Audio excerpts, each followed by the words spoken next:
حضرت یہ بتائیے کہ ملاحم سے کیا مراد ہے؟ احادیث میں یہ لفظ استعمال ہوتا ہے بہت زیادہ، اس کی وضاحت فرما دیں۔ جی، ان حالات میں جس طرح کہ اب ہمارے سامنے احوال و واقعات آ رہے ہیں، لوگ ملاحم کے لفظ کو لے کر کے بہت سوال بھی کر رہے ہیں اور عجیب و غریب باتیں بھی کر رہے ہیں۔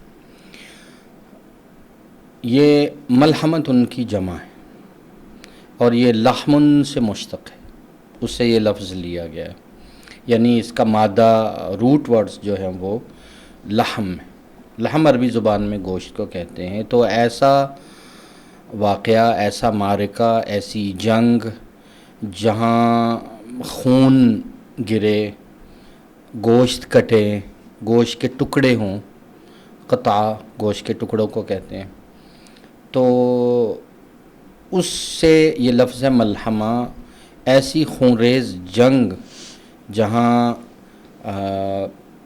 ایک فریق دوسرے فریق کو قتل کرے، خونریزی کرے، گوشت کٹے، آتش و آہن برسے، یہ ایک خونریز منظر ہے نا۔ جی، تو لغت کے اعتبار سے تو اسے ملحمہ کہتے ہیں۔ ویسے ملحمہ اگر آپ حدیث کی زبان میں دیکھیں یا اصطلاحی معنوں میں، تو ایک بڑی جنگ کو الملحمہ کہتے ہیں، الملحمۃ الکبریٰ، الملحمۃ العظمیٰ، حدیث میں یہ دونوں نام جی، آتے ہیں۔ تو یہ ایک خاص جنگ ہے جس کا حدیث شریف میں ذکر ہے، اور صحیح روایات میں اس کا تذکرہ ہے، صحیح مسلم میں اس کا تذکرہ ہے، دیگر احادیث میں ہے۔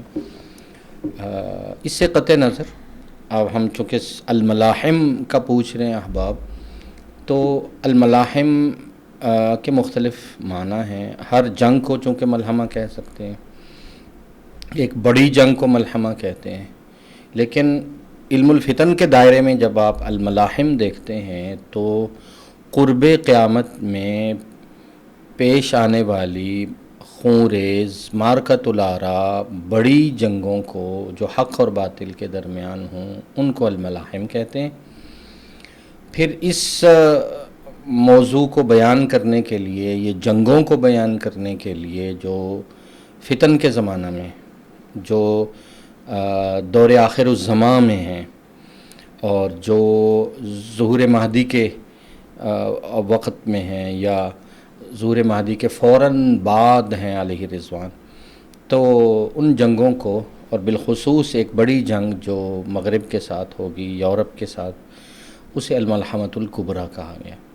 تو آخری دور کی تقریباً تمام جنگیں بڑی ہیں، اپنے حادثات کے اعتبار سے، واقعات کے اعتبار سے، پھیلاؤ کے اعتبار سے، قتل کے اعتبار سے، فتنہ کے اعتبار سے، آزمائش و امتحان کے اعتبار سے، قوموں کی کثرت، اس میں بہت ساری قومیں شامل ہوں گی، اس اعتبار سے تو انہیں الملاحم کہا گیا۔ انہی میں سے پھر ایک الملحمۃ الکبریٰ یا الملحمۃ العظمیٰ اسلام کی وہ جنگ ہے جو ایک معرکۃ الآراء، ایک خونریز، ایک فیصلہ کن، ایک بڑی جنگ ہے جو حضرت مہدی علیہ رضوان کی قیادت میں لڑی جائے گی۔ اس کا حدیث میں الگ سے تذکرہ ہے، تو یہ الملاحم کا مفہوم ہے۔